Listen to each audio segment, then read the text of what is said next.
Hello and welcome to the HNC photography webinar.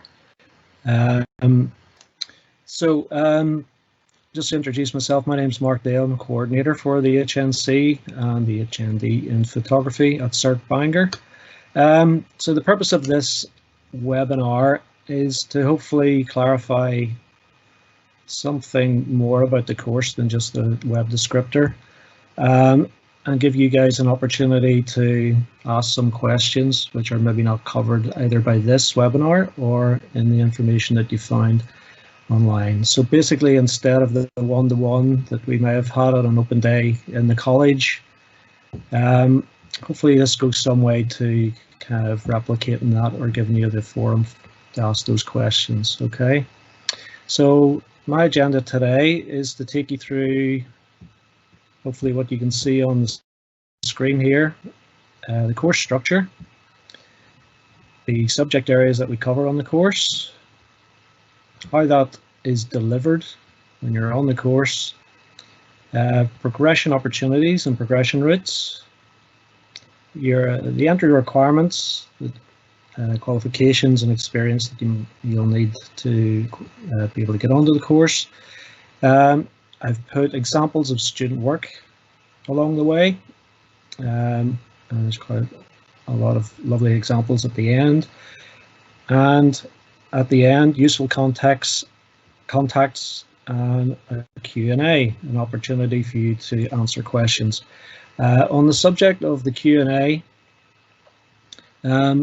if you could just read this with me. We'd love to hear your questions. Obviously, the feedback is and it's very useful for both of us. But please be aware your microphone is muted at the moment throughout the presentation. So if you have any questions, use the chat section. You're able to type in there on the right hand side a question which will come up anonymously. Your name doesn't appear, and then that will be shared with me at the end. So I'll answer these questions at the end as we go along. Okay. So first up, the full title, Pearson BTEC HNC in Photography RQF. This is a full-time course. It is the highest level of photography course that we offer at SERC. That's across all the campuses.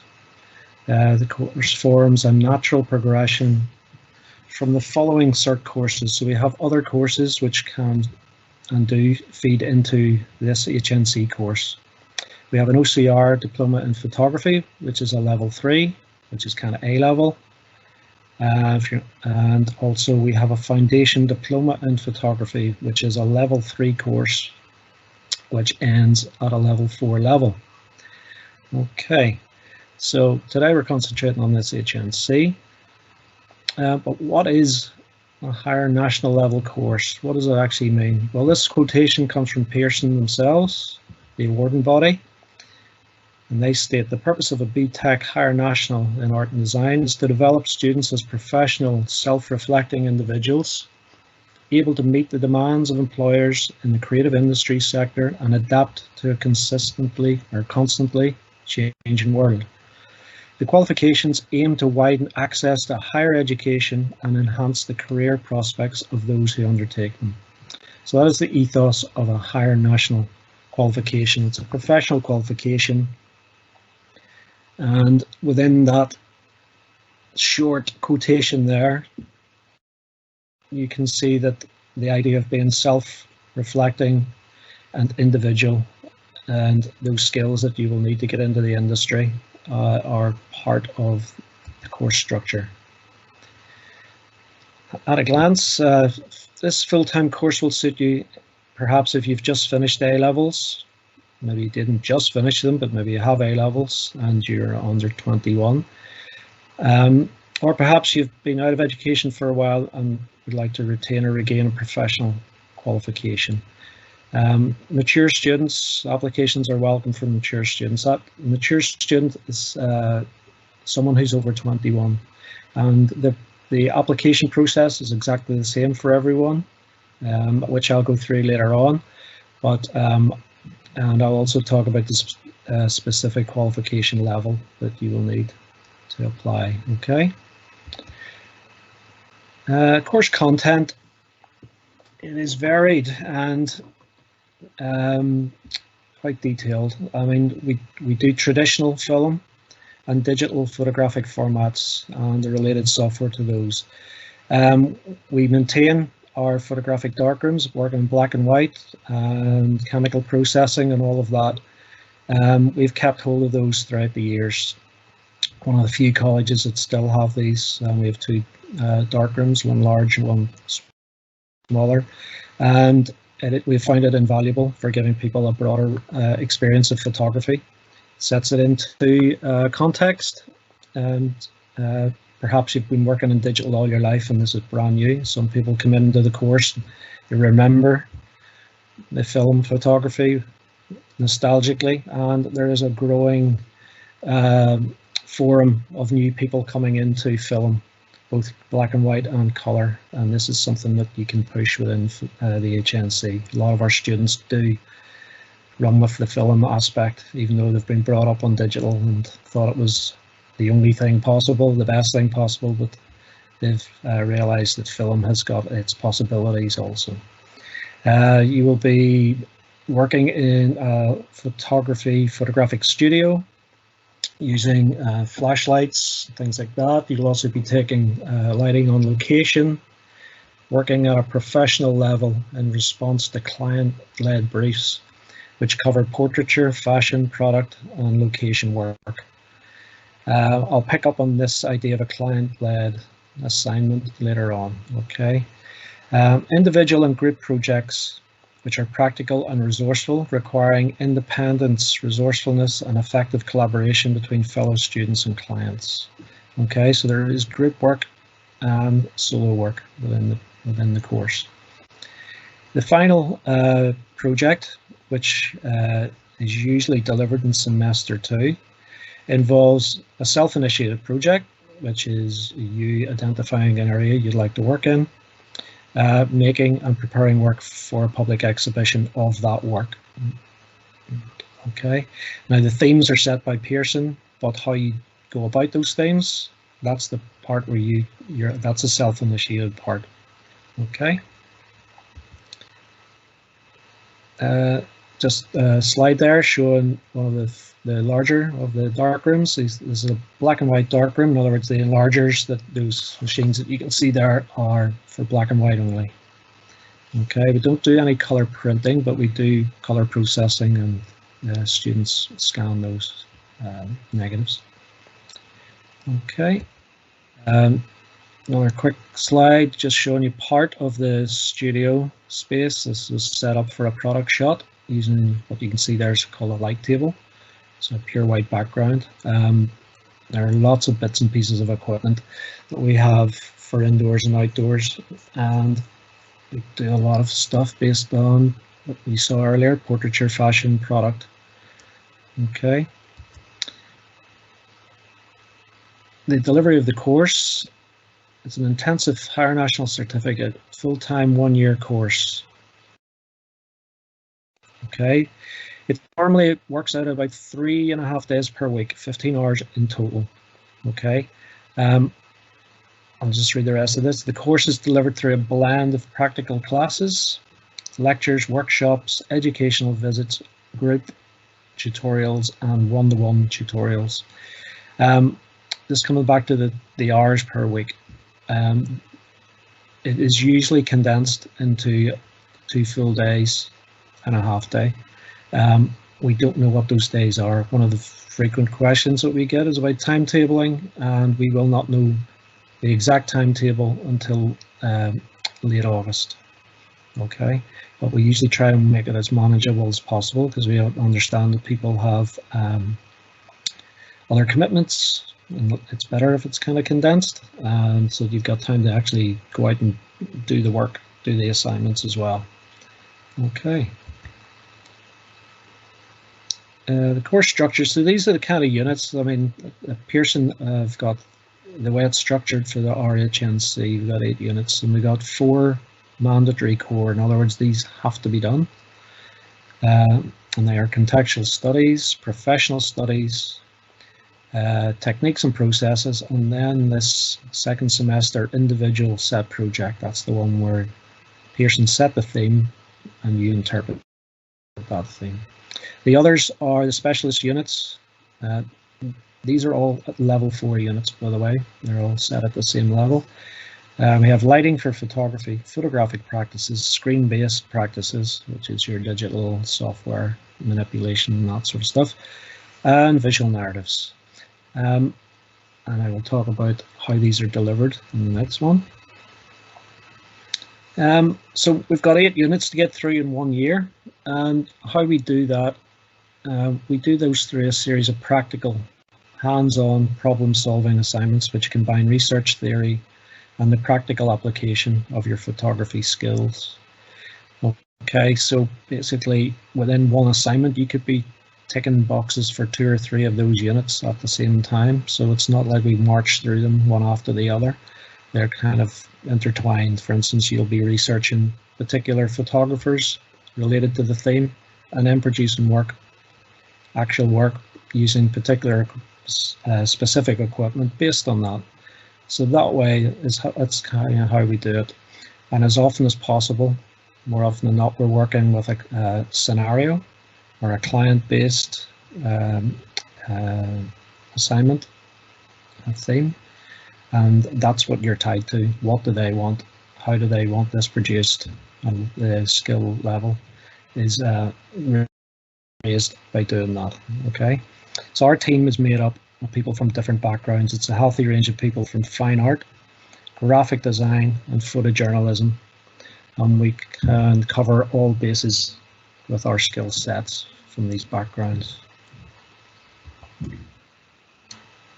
So the delivery and assessment, how will you be assessed? Well, the project-based learning is built into our course. This is something the college has been very big on of late, and it's an integral part of our course ethos and has been since we began. And I was just thinking about it recently there. We've been running HNC and HND courses for over 15 years. That's always been the way. This idea of a project which has an outcome and may and usually does involve working with others from different disciplines. So working with both internal and external clients, the assignments are practical, challenging, and client-led. Assessment is through the completion of these assignments and can be evidenced through various ways, most common being a physical workbook. That's putting images in the books, writing about the images, how they were done, new ideas, things like that. Of late, obviously, with the lockdown, we've been working more with the idea of using online forums, group chats and classes using Teams, images shared through Padlet and Moodle, and these provide the means to provide a flexible virtual learning and it's assessment. We can do assessment through these forums as well.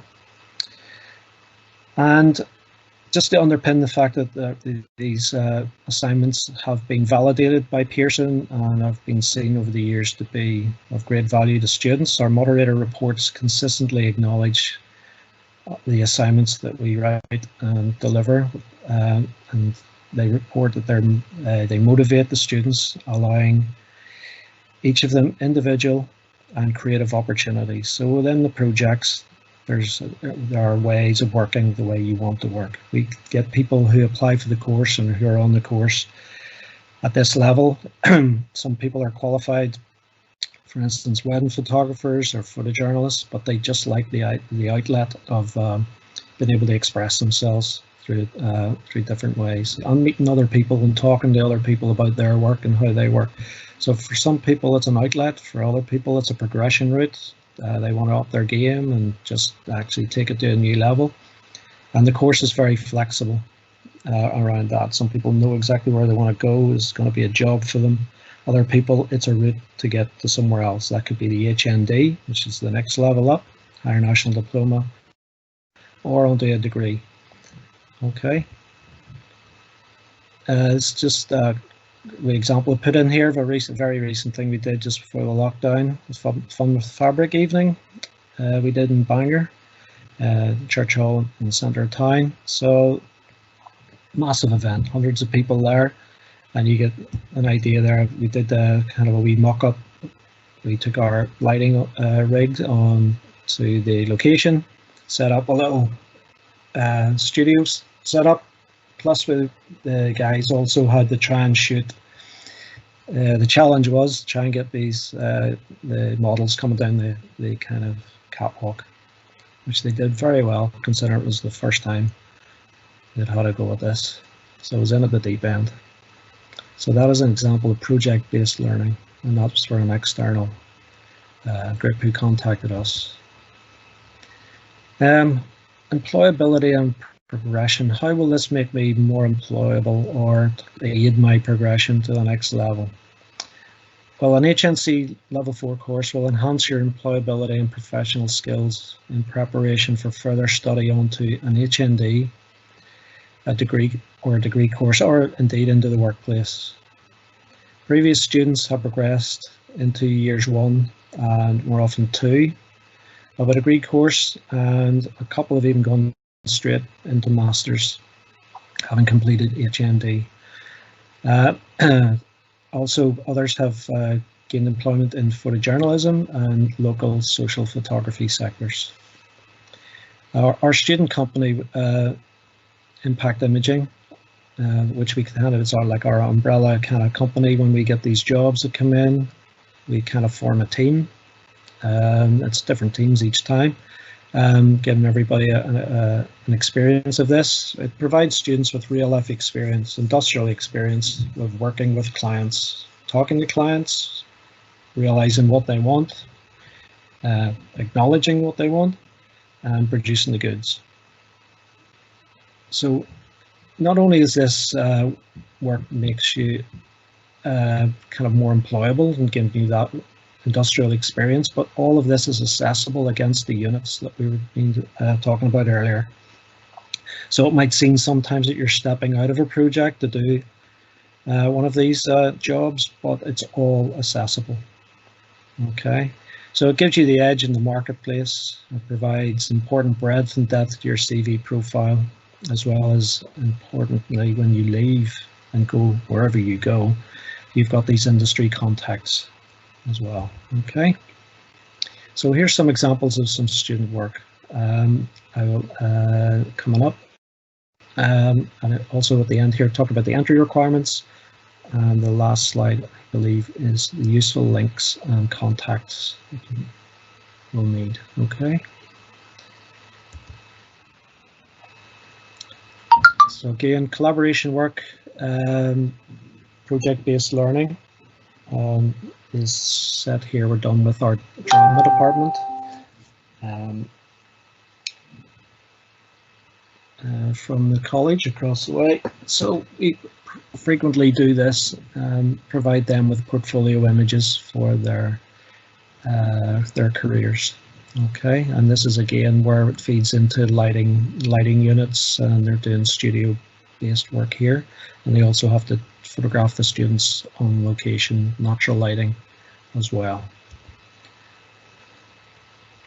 This one's a bit more playful, a bit more character-led portfolio shot for this guy. And some lovely work here from a couple of years ago. You might recognize some of the bits and pieces. Studio-based advertising, editorial and product photography. Just beautifully lit. It took a lot of time to get these the way he wanted them. So again, you know, the practical experience of making these images and working through a problem, asking yourself, is this typical of what my client would like, and getting the feedback is all part of this. Beautiful shot there. Rachel, she's actually set this up in her garage and got this shot, and a couple of lights. I mentioned people coming from different backgrounds. I've got this under advertising, editorial and product photography. This came about from a brief to imagine, if you can imagine selling charity shop wares, in a more imaginative way. And Katie set this up, took her hours, lots and lots of trials, but beautiful image at the end of the day. I think this one ended up in the Royal Ulster Academy show in Belfast, and she sold lots of copies of this. So fair play to her, well done. This is part of a location photography, one of the early units that we did. And this guy ended up, after lots of landscape, he was very much born and bred in the landscape, sweeping mountains and things, and he ended up doing a series in his own home using the natural light of the home. The final exhibition, well, at HND level, these are usually external exhibitions. This one is a little collection I put together of a folder. The exhibition was called Lux and took place in the Duncairn Arts Centre up in Belfast. A really professional show, beautiful setting. The guys worked like flat out for about 2 weeks putting this together, and the work was just fantastic. It was also advertised as part of the Photo Ireland Festival. So the profile was really high, really well attended, and you know the potential for things like this can't be understated, really. This was a collaboration with HNC, set up by John Rush, one of our tutors, and the guys exhibited alongside photographers from HNC and in the actual Stormont buildings, and that's their work in the background there that you can see. Great collaboration. And their end of year show, well, they did a pop-up. They basically invented an exhibition space around the Titanic Quarter. I think it used to be, I think once a month, it used to be a kind of a pop-up kind of charity sale, and they were able to take this over. They built all these walls, so that red wall was bought and paid for by the students. They raised the money through working with impact imaging, plus some of their own input, obviously, and did a fantastic job, really good. So, course entry requirements. Basic GCSEs would be English at grade C or above. I'm not going to read out every single word here. All of this is available at on the course descriptor online, which I've got a link to at the end here. So at English and Maths, as far as the UCAS points, well, we're talking about 2 A levels at A2. Must be grade C pass or above in an art or photography or media related subject. Okay, there are other qualifications which are equal to this. For instance, a national diploma with a merit pass profile in a related subject, or a pass in a foundation diploma or a foundation degree. Okay, the international requirements are down there. I'll let you read those for yourself. Those have to be kind of passed by our internal audit people who can kind of say which level you're actually at. Okay, so again, if you're not sure whether you've got the qualifications for this, you can email me directly. I've got my email here at the end of this slide, and we can kind of, and feel free to follow up with any other questions if you haven't had a chance to answer them at the end of this. So, there's always kind of areas, grey areas, or not grey, but qualifications which may be up to this level, which are not just listed here. Okay, and as I also mentioned, mature students, those 21 years and over, do not necessarily have to have the UCAS points, but they do have to have a strong portfolio. And I'll just talk here about the how you actually apply. So the application to the course is online by following the link. Your application, once you've applied, this will activate an interview, the first stage of which will be meeting myself or another team member. You're required to bring along with you to that meeting, and if we are doing it face-to-face, it will be probably a physical portfolio. The recent interviews I've done have all been done using Teams. So you would send or upload a portfolio of recent images, a maximum of 20. And during the interview, you'll be asked about these images, your photographic interests and ambitions. Following the interview, you will be given a short written task. I'll send you something to complete and you send it back. Successful applicants will be given a conditional offer.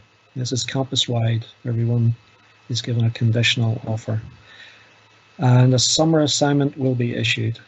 The summer assignment is a condition of the offer and its successful completion is part of the interview process. So whenever that is handed in, which is usually early August, that completes the interview process. So provided you've done a decent job of it, it's up to standard, that is the interview process complete, and you will then be given an unconditional offer. You will just be given an offer, okay?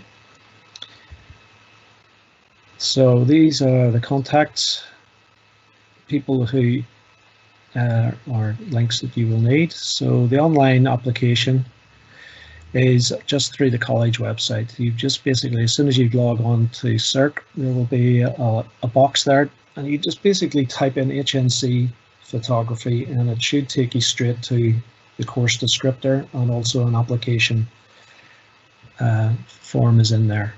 Okay, student finance NI. So the course fees, the annual course fees are $2,500 per annum, because we are dealing with a professional qualification, and students, if you apply through student finance NI, they basically are going to approve those fees to be paid in most circumstances. And I would do that as soon as possible. I said anybody who's thinking of applying or has already applied but hasn't gone through the whole process, you apply so that you're in the system. Okay, so that whenever you get the green light, yes, you're on the course, it's all in place. Okay. We have learning support, great learning support within SERC. Okay, so if you feel that you might need learning support along the way, if you've got, you know, for instance, dyslexia or anything like that, or you might need more time to complete assignments, you contact our learning support team. And again, do that at the earliest opportunity. Okay, don't leave it to September. Okay, let them know you may be coming through the doors in September, so that they have things in place. Okay, so they're very, very good. So please do that. At the very bottom, that's myself, Mark Dale. I am the coordinator for HNC photography. So please use that contact if you want to get in touch with me directly before the end of term. I think we're wrapping up, obviously, the end of June, something like that. I'll be able to answer any queries that you might have. Okay, so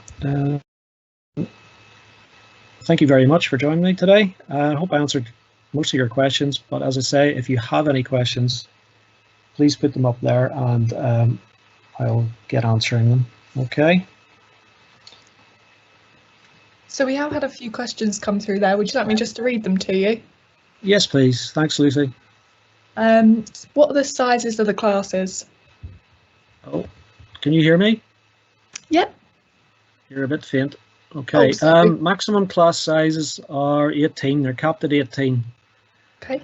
Okay. So compared to maybe other colleges and things like that, they are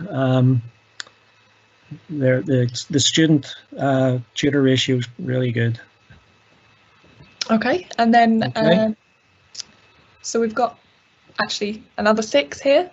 Are there any online units? In the past, the units that spring to mind that have been solely online would be the professional practice units. Not entirely, but basically the tutor would start off meeting the groups for the classes to set up, to deliver the assignment and to field any questions, and then the delivery and the study for that would be using things like Padlet and what's the other one? The class notebook. So, and I think going forward, just to anticipate what people might be asking, the way things are, we don't know what the classes are going to look like in September. So of late, we've been using Teams a lot, and Padlet, things like that, where basically people are uploading, joining in forum chats and things like that. And so I'd say there's going to be quite a lot of that coming in, where we're maybe not going to be in college quite as much as we may have been in the past, but these other forums are good. They're very good, actually, considering there's quite a lot of stuff that can be done. I mean, our subject is photography. It's about getting out and about and doing stuff. So I can see there be an increase in that, yeah. And another one is, what are the fees? Fees for the course are $2,500. Again, you apply for that through Student Finance NI. Okay, and if you're watching this back, all those are on all that information's on the second last slide there. Let's put it up again. So there. Okay, so yeah, you apply to them and apply to them early, so that they've got you on the system. Okay. And are there any residential gallery visits? Residential gallery visits. As much as possible, we do like to get out and about. I mean, we have got a few local ones which are very useful. They give us have interest in international exhibitions on. You got the MAC in Belfast Exposed, and of late the Red Barn and places like that. The residentials, we've been to London quite a few times. For like up to 3 or 4 days, something like that, visiting as much as we can in a very short space of time. They've always been really successful and students get a lot out of them. So if we can, and again, the recent COVID pandemic is putting a big question mark over all sort of school trips like that, but if we can, we definitely would. And it usually would take place in, when have we done it? In February. Yeah, just before the midterm break in February. Okay. And does the college have learning support for students? Learning support, yeah, I've got the link up there as well. Learning support services, yes, they're very good at sorting students out for anything that they might need. And again, I would approach them early. Even if you haven't got the application in and you just want to know what they can offer, just contact them. Okay, and once you have got the application process underway, then definitely contact them. Okay, so that they know that you are on their radar come September. Okay. And then we've just got last two questions here. The first one is, how is the college preparing for students returning in September? Well, I've kind of strayed into that earlier on there. Just we have been we finished the year by asking students to join us on using Teams and Padlet and class notebooks. So they've been uploading materials there, and we've had we're able to basically have virtual classes online using those, and I see that as probably as out of necessity going to become a greater part of what we're going to be doing or come September. Yeah. Is there another one there, Lucy? Yeah, and then just lastly, just a bit of a query. Staff are unsure how this may look. Well, we're not sure about how the year's gonna how we're going to start in September. Basically, I don't think any college really does. So we're waiting to see what the guidelines are on that. But obviously, as I've said, these other things like Teams, class notebook and Padlet and things like that, they're not a substitute for face-to-face contact, and obviously we need access to resources and stuff like that, but it's looking like phased return and stuff like that, but it's not for me to call that one. Okay.